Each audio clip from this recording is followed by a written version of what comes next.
The Arabs, especially after 750, there's an uprising. The Abbasids, when the Abbasids took over, they took out the Umayyads.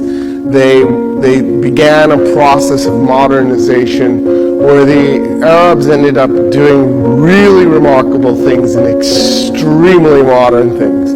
For example, they invent modern agriculture. They invent modern medicine. They invent hydraulics. They're the guys who figure out that light has a finite speed, that all objects in the universe have gravity and create attraction.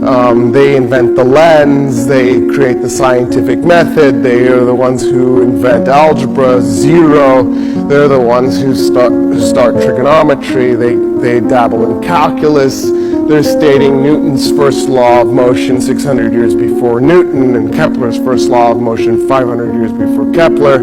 Words like algorithm are Arabic. It comes from Al-Khwarizmi, the guy who invented algebra and zero and algorithms, right? And so we're talking about an incredibly advanced civilization, right? And so we're talking about an incredibly advanced civilization.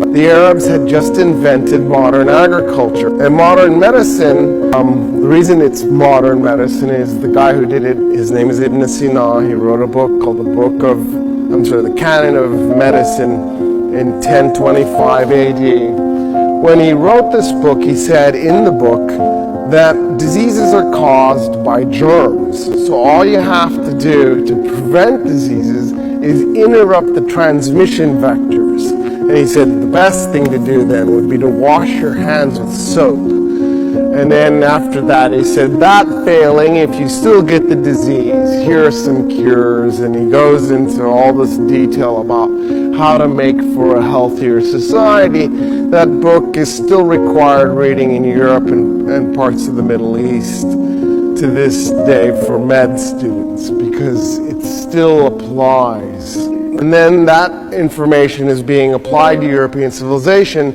and the mortality rate in Europe starts to drop. So you end up with a massive population explosion.